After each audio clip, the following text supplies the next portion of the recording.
Hey everyone, it's Strange Michael. I hope you're doing well today. Happy Valentine's Day. It's a great day for that. My beautiful wife is out for a little bit doing some stuff, getting some stuff for her friends, just getting some like cookies and stuff to take out to them. And I figured I have some time, I'll go ahead and get a couple of videos recorded if I can for this channel, or at least one. I watched Slumber Party Massacre 2 and 3, and I kind of briefly mentioned that in my review that I uploaded a couple of days ago for part 1. I haven't seen the remake yet. I was going to try to today, just didn't get around to it. But Slumber Party Massacre 2, I've heard a lot of good things. One of my favorite YouTube channels on the entire internet is Sinister Cinema Reviews, where it's Jason and Kaylee, and they're a married couple. Really big horror fans. Mainly Jason is when I started watching that channel before Kaylee ever came in the picture, about a year or two ago, somewhere in there. Been a big fan of Jason's for a couple of years now, and I've watched a lot of his videos, dude. Like, pretty much anything I watch on Shudder, or anything I watch that's like an 80s slasher like this, I pretty much immediately go to his channel to see what's listed on there. He does unedited videos. There's not many people who still do that, like me, like my boy Franchise Horror Reviews, and the way we both run our YouTube channels. Mine is Michael Goosebumps Fan. He runs his called Goosebumps Completionist. Really good friend of mine. And I miss people making unedited YouTube videos. I feel like that was the best time of YouTube, as a matter of fact. As soon as everybody started entering, like, you know, songs and stuff from movies and movie clips, we all got screwed big time by YouTube, which wasn't nice. Shame on you, YouTube. Shame on you, Google, especially. Now, Slumber Party Massacre is a 1982 film, and when I reviewed it the other day, I kind of am going to go along with that for this review of doing a spoiler-filled review. So if you haven't seen this one, don't watch this video, just so you know, because I will go into some details about things that my brain still mentally retained. There's a lot I let go of already. I remember less about part 3 than I do about part 2, which should tell you a lot about that movie when I get to it. Now, the reason I brought up Sinister Cinema Reviews is that he and Kaylee, Jason and Kaylee, did a video about Slumber Party Massacre 2. And Jason had some old reviews about a couple of the films. And I know they were big fans of part 2. Like, they loved it. And apparently a lot of Slumber Party Massacre fans are fans of part 2. This is the first time I've ever seen any of these movies. I've seen them on the shelves, mainly part 1 and kind of part 2. I think I remember seeing them at Hollywood Video and Blockbuster when I was a kid, sitting on the shelves. And I rented a lot of horror films, but I stuck mainly with the safe spaces of, like, Dark Ride, Halloween, Friday the 13th, Nightmare on Elm Street. Got a lot of those rented for me when I was a kid. For my mom, my grandparents, my dad, you know. In Slumber Party Massacre, I just never got around to it. It's one of those things I just never worked my way to, and I figured it was finally time to check it out. It's not really a summertime film. It's kind of like a, not really like an anything type of movie. Any of them, really, from what I can tell so far. There's 4 in the franchise. There's part 1, which I reviewed. There's this one. There's 3, that I'll review after. And then there's a remake from 2021. And again, like I said in my review for part 1, there's kind of a couple of series that are supposedly like a cousin series, like a spiritual successor type of thing, or kind of a tie-in. I guess they were made by the same companies or writers or something, but they're not really official sequels. A couple of them are called Cheerleader Massacre. They look like porn films. I'm not watching that shit. It looks like total trash, right? Like, it doesn't look like fun trash. It looks like total shit. And then you have things like Sorority House Massacre, which I've heard a lot of shit about part 2. But I've heard part 1 was good. I don't know if that's true or not. I think there's 2 or 3 of those films. Haven't heard a whole lot about them. I'm just reviewing Slumber Party Massacre movies. If you want those other ones, like I said in my previous video, I'd love for you to comment, request them. I'll try to check them out if I can find them. Anyway, so, the Slumber Party Massacre 2, or just called Slumber Party 2. So, Slumber Party Massacre 2, without a "the" at the front. A lot of people love this one. Like I said, I hear this a lot. And for me, I don't think it lands. Almost at all. Now, there's one thing about being a bad movie, but also being watchable. And I would argue the last 25 minutes of this film are pretty watchable. For like an hour and 20 minutes, I think is what the runtime was. It's really not much of anything. It says it's an hour and 17 minutes. It came out in 1987, by the way, 5 years after the original, which is a little bizarre. I guess they'd been trying to make a sequel. I don't know how long that was in the works, but of course the killer died in part 1 at the end of that movie. Got his hand cut off. I talked about how the amputation thing really fucked me up for a long time because of Star Wars. Then Slumber Party Massacre fucked me up when I saw that clip somewhere on the internet years ago when I was very young. Maybe even not on the internet, maybe on TV. I don't know. But they couldn't just bring that killer back because he wasn't supernatural. But then, this is the thing. The reason I'm not a Slumber Party Massacre 2 fan, I didn't know this was going to be a supernatural Freddy Krueger Nightmare on Elm Street knockoff 3 years after Nightmare on Elm Street had been out in '84. And I think 2 and 3 were out by now too. It's almost like this film wanted to cash in on Dream Warriors, but also cash in on the first Slumber Party Massacre. If this had been called something completely different, it could have been better, but they had to have certain things like the killer's weapon in this film, which is basically a guitar with a drill attached to the end, a massive drill, just like the killer used in part 1. That's really, aside from our main character being the younger sister in the first film, out of the 2 sisters that were just hanging out, the younger one that wanted her makeup done and stuff by the older sister, the one that was reading the Playgirl magazine, she is the main character of this film. Her older sister's apparently locked off in a mental asylum. I'll get to all that story later on. But in this particular film, I was kind of in this place of, you could have made a completely different film and had nothing to do with the first film. And it probably would have been more well received, but I don't know. I still have a lot of complaints. Mainly with pacing, with the writing ideas, the story. I don't know. But I enjoyed a lot of it. Like I said, it's kind of a really awful movie. Not like unwatchable, though. It's a watchable flick, but it's bad. But it's like it doesn't know it's bad. In my personal opinion, it doesn't. But then you have things like the guitar of the killer that has a fucking drill bit on it. He's a Freddy Krueger ripoff, but also like an Elvis mishmash with Freddy Krueger. I don't know. It doesn't make any fucking sense. But that whole thing, it has to be too wacky for these people not to know how goofy this idea was and how goofy this movie was overall. But so much of it in that first hour, where basically no killing happens at all, that feels so stale. And the last, 20 minutes of the film, when the dude shows up in reality and starts killing everybody, that feels way more fun than everything else in this shithole of a movie. That should tell you a lot about my feelings so far.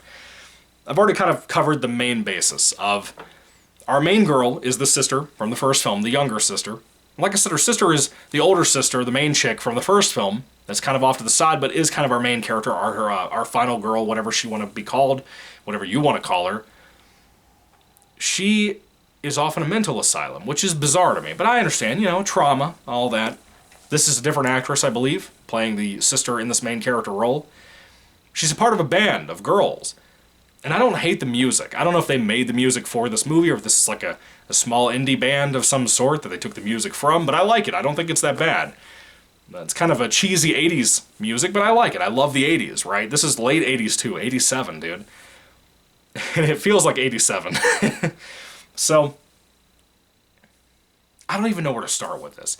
The first hour of this film was mainly focused on our main character girl, the younger sister from part 1, having nightmares and trauma quite a few years, like 3 or 4 years after the original movie's events, where she barely survived. Her and her sister barely made it out of that situation with the killer at the across-the-street house in Slumber Party Massacre 1.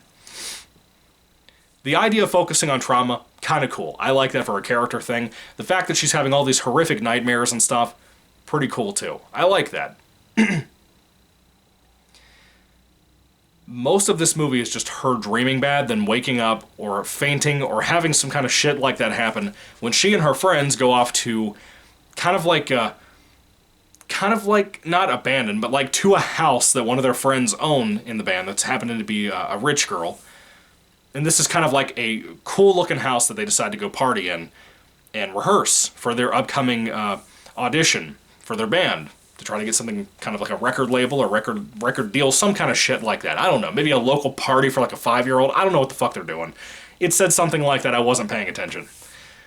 Because I was so bored. The first maybe hour of this movie, like I said, it really doesn't have a whole lot to offer. And I watched this on Shudder, by the way. It's a lot easier to find part 1 and part 2 to either rent digitally, find a physical copy possibly on eBay or Amazon or something, but mainly to rent them. If you have Shudder, both part 1 and part 2 are on that, free to watch. If you call it free, it's really not. You're paying a subscription, but you know what the fuck I mean. And then part 3 is like impossible to find. I had to find that on YouTube, free to watch. Illegally, I guess, if you want to call it that, but it's so out of the loop and you can't get your hands on it. Technically, it's not illegal, in my personal opinion. At that point, oh well. And the remake, I think you have to digitally rent too.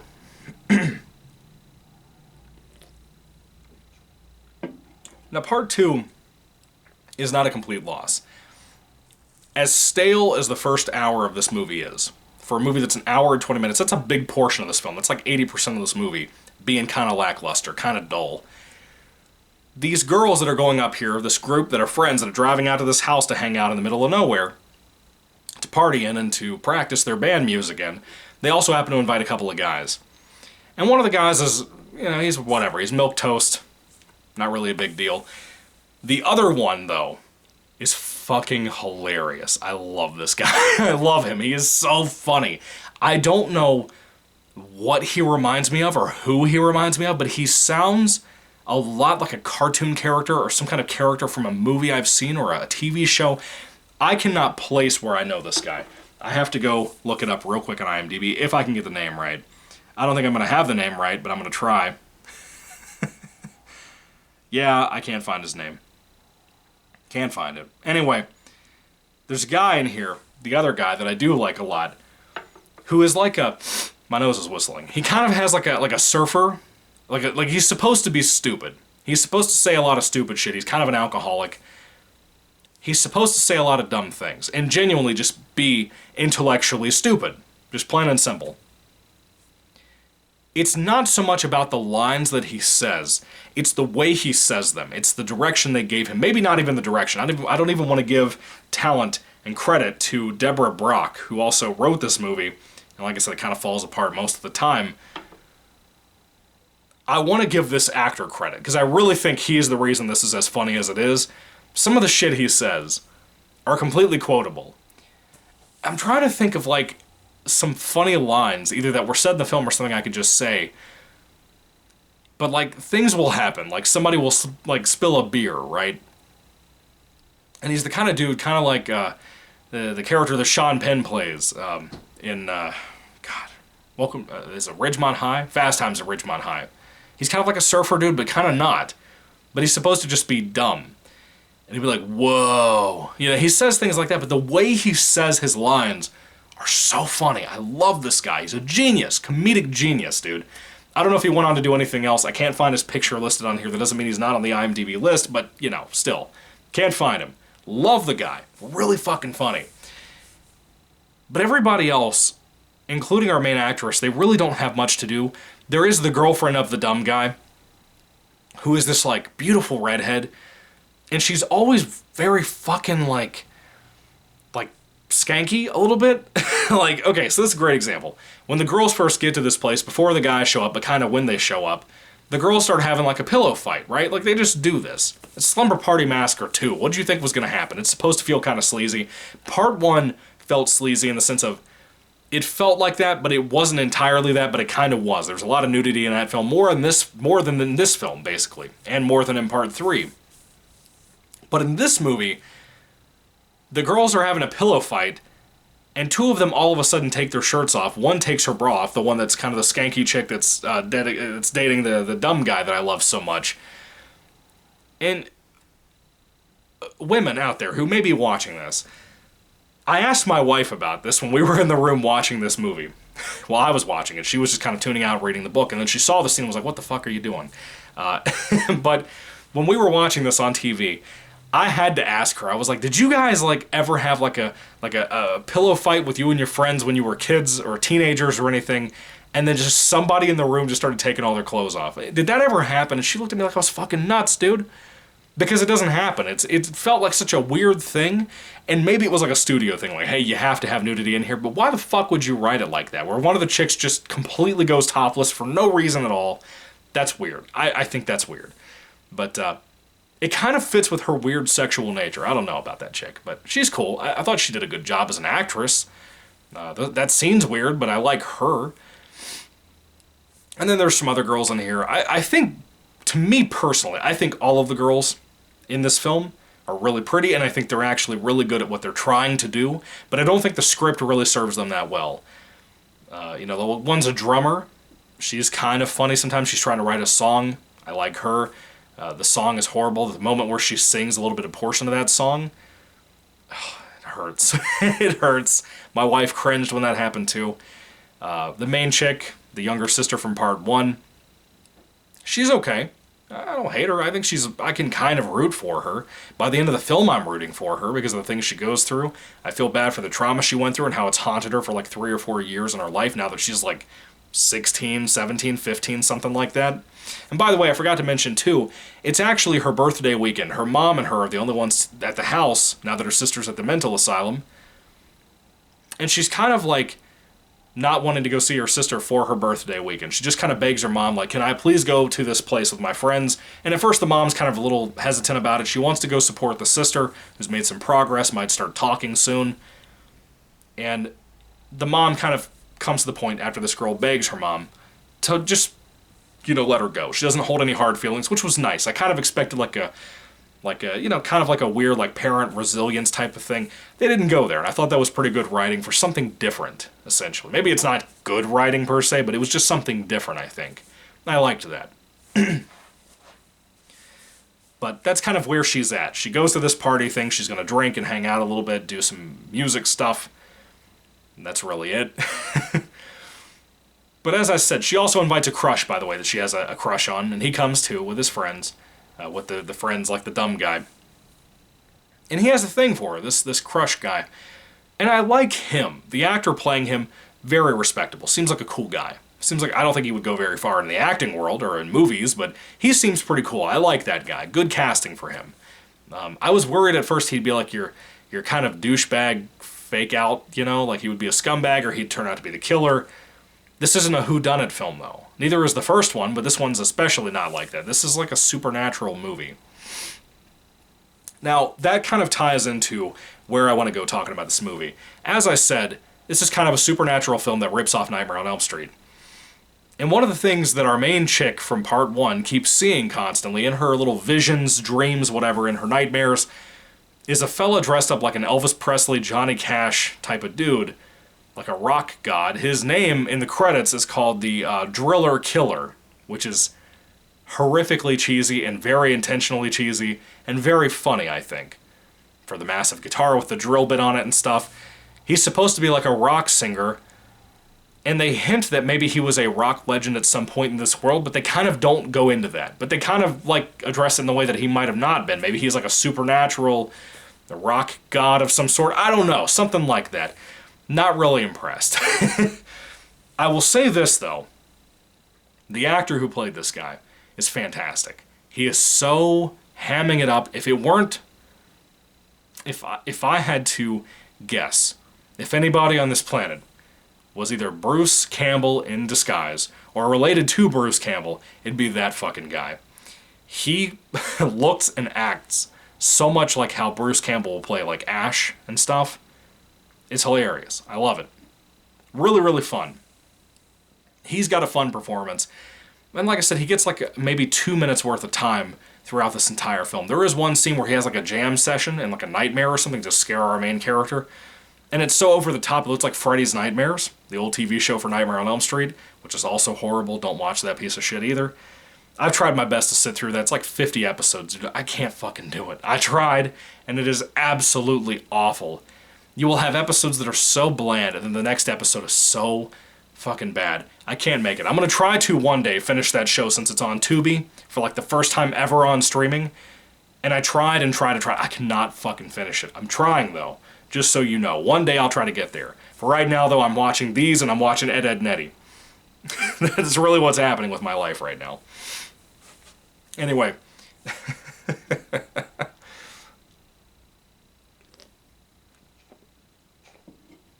I like the dude's performance. The slicked back hair and stuff, very cool.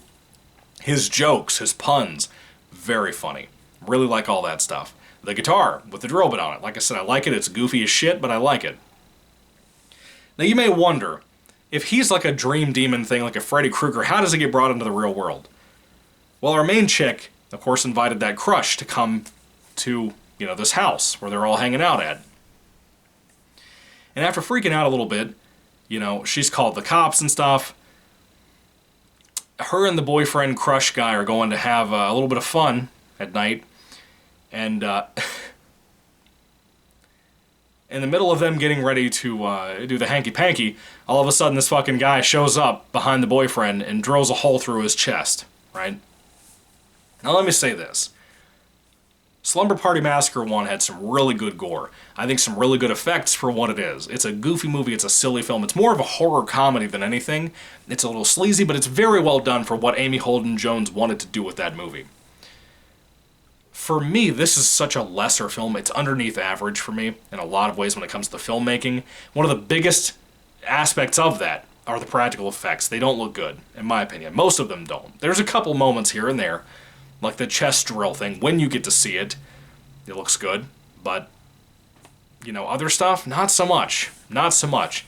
And frankly, I was such a not a fan of part 2 and 3 that I kind of keep forgetting more and more of what happened with the certain kills in this film and in part 3. Part 3, I think a lot of them you didn't even get to see. A lot of them were off screen, I believe. But part 2, you really don't get a ton of cool gore. I mean, you might get somebody getting slashed here, or cut there, or stabbed in the arm, or stabbed through a wall. The drummer girl gets, drilled through the wall, and it goes through the wall where the other people are on the other side of the wall with the phone. They're trying to use that stuck on the wall. I had to say wall a lot, I'm sorry. But that was cool. I liked kills like that. That was pretty nice for something different in 87. We don't really see a whole lot of stuff like that aside from Friday the 13th kills and stuff. It's kind of nice. But this is not a strong movie. And I'm a little surprised that Jason and Kaylee, because me and Jason are typically on the same platform and the same belief about a lot of movies and really controversial things, like Friday the 13th Part 5, A New Beginning, which I love, and a lot of people hate, and I really love that flick. But nowadays, he talks about movies like this, he really loves this, he loves Halloween Ends, which surprised the shit out of me. That's a fucking stinker. I'll stand by that till the day I die. But he really loves a lot of more controversial, weird things in major franchises, These experimental entries in horror franchises can be very controversial to me. And I don't always like them. But Jason really stuck onto this one and really likes this movie, and so does Kaylee, and that surprised me too, because Kaylee's kind of a straightforward horror fan. But it surprised me that she liked this one as much as she did. Maybe it's me, I don't know, but I didn't feel like I had as much fun as other people had because of that first hour being so stale, being so... It felt lower budget than part 1 did, This felt like it was very much heading into like a porn territory in a weird way. It wasn't my thing, I'll be honest with you. But then we get to the ending. Like I said, the last 20 minutes, 17 minutes, whatever, are essentially this Elvis Presley, Johnny Cash fucker chasing these people around with his drill guitar, making guitar solos, dancing, all of that. He can appear here, he can appear there, he can just kind of skip around like Jason in part 8. He can do anything. He's like Freddy in the real world in part 2. He can just kind of do whatever he wants. So there's no real rule to play by. And people get killed off left and right, getting chased everywhere in the house. Then they escape, then they go across like a street and shit. Our main character chick runs to like a construction working place with one of her friends. And the way they kill this fucking guy is essentially he's standing on top of a thing, getting ready to kill her on top of the construction site. after he basically pushed her friend off after she was hanging, and he just like drilled at her and made the main chick drop her off the side of the building. The chick landed on the ground and cracked in half, basically. You didn't get to see it, but she was like dead. But our main character chick essentially has to set this guy on fire with one of those things like welders use. And it was so lame to me. I love the performance of this driller killer guy. I like the name, I like the guitar, I like all that stuff.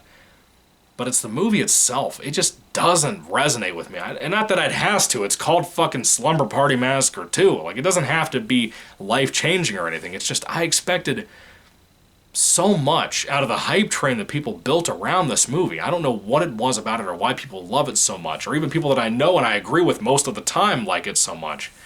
It's fine if you do. This is not an insult on any of you. Jason, Kaylee, if you happen to be watching this, not an insult on you either. I'm just surprised that Slumber Party Massacre fans like this movie as much as they do. It's just kind of surprising. I just don't really get it, I guess is what I'm trying to say. this is a big old swing and a miss for me. It has its moments. It has characters like that one guy, the goofy guy that's fucking stupid. I love him. And that one chick that's very sexual. Again, I think she puts off a really good performance for this movie to be kind of sleazy and stuff. She's funny. I like her jokes in here. I like her banter with her dumb boyfriend in here. It's got some fun moments. That last 20 minutes of the killer doing all the weird shit he does with his rock and roll gag, that stuff is kind of fun, but overall, I mean, I feel like it's such a lesser movie than Part 1. Part 1, to me, with the kind of humor was there, it started out being written as a parody, like I said. It turned into being filmed as a straightforward slasher with some jokes that are unintentional and intentional. That made a really smart film, in my personal opinion. It could have been even better, probably, as a straightforward parody. But the kind of choices they wanted to make, the kind of ideas they had to do just different things that were tropes already in 1982 for slasher films and series and all that. They were so smart about that. But Slumber Party Massacre 2 had even more ammo 5 years down the road, and it does nothing with it. It felt like such a piece of shit, basically. I'm sorry, I don't like Slumber Party Massacre 2. It's not as weak as 3. 3 is trying to be like kind of a whodunit a little bit, but not really. It reveals its killer pretty early on, like in the first half hour, 40 minutes, something like that. That movie's really not that engaging. The kills kind of suck worse there than in the Part 1 and Part 2. I haven't heard good things about the remake, like I said. Haven't watched it yet. But this particular film is such a step down from Part 1 because it's not as smart. It thinks it is, and I think a lot of other people think it is and like it more because of the goofiness and over-the-top nature of it. And that's fine. If that's you, again, that's fine. I don't want you to think I'm attacking you at all. This is not like me attacking Skinamarink fans. It's completely different. But for you guys out there who love this a lot, I really think people think it's smarter than it actually is, and I don't think people realize the first one is much smarter, much more creative about the tropes and stuff it's making fun of. That film as a mockery of the subgenre is a great thing in my opinion. This one, not so much. That's just my opinion though. That's just one guy's opinion on the internet. All that being said though, I hope that you guys like Slumber Party 2 more than I did if you haven't seen it before, or if you have, I hope you like it more than I did. Every film has its audience. I bit my tongue while I said that. And I hope you're part of it, honestly. I'm not one of them. I like this more than Part 3, for sure. But this whole supernatural route, not a good idea, in my opinion. It didn't have to be straightforward thriller slasher type stuff, but the direction we went, I don't think it's that good. I think it's kind of a mistake, frankly. In my opinion, it is. This Freddy Krueger ripoff thing, very obvious, not a good step in my opinion again. But the guy playing this killer, he could have been what he was without being a supernatural killer. And I think the film would have benefited from that. Because that hour of staleness is not used to develop the characters as much as it possibly could. It does develop those characters. Like I said, the writing is kind of nice there. It's not strong, but it's nice. But it's not a good movie. It's not. I think it's very weak most of the time. That last 17, 20 minutes or whatever, that's fun to watch. But otherwise, it's a waste, in my opinion. It's kind of a waste of a sequel for a film that I was looking forward to a lot. I hadn't watched Part 2 until like 3 or 2 weeks after the first film. It'd been a while. But this was not anywhere as good as people make it out to be, in my personal opinion. And that's a shame, because I really looked forward to this. I really wanted this to be as good as people made it out to be, but I'm not part of the fandom, frankly. I know I keep saying that, I keep repeating that, but I'm just in denial. You know, I keep wanting to look at this, and it's like I feel gaslit, like I'm trying to think I'm the fucking problem here. I don't think that's it. But anyway, have you guys seen Slumber Party Massacre 2 from 1987? Do you love it? Do you hate it? Put your thoughts and comments down in the comment section down below. I would love to hear what you all have to say about this horror sequel to a well-known film. You know, Slumber Party Massacre, the original, has a lot of love for it. A lot of the review, when I put it up, I got a lot of views on that for my channel. I really don't get consistent 20 and 30 views on a channel view, even with almost 400 subscribers. I don't hit that rate typically. But I also posted a review on another channel that I work on for this movie, or for the first film, And I got like 50 views on like the first day on that. So apparently there's some kind of revival going on. Somebody's looking up Slumber Party Massacre. I don't know why, but somebody is. But for me, Slumber Party Massacre 2, not a fan. It's okay, has its moments. I think it's under average. I think it's not enjoyable most of the time. Again, like 80% of the time. But that one guy makes it pretty funny. And then the killer driller killer, whatever his name is, he's pretty funny too. But there's a lot of weaknesses here, and a lot of missed opportunities, I think, too. Anyway, with all that rambling done, I would give Slumber Party Massacre 2, on a 5-star basis, probably a 2 out of 5. I'm not a fan of this one. I kind of want to lean to a 3, but I can't go there, man. So much shit in this sucks. So many things, the directions, the choices they made. It just feels like a Rian Johnson type of fuckery. And I don't like it. So, anyway, that's just my opinion.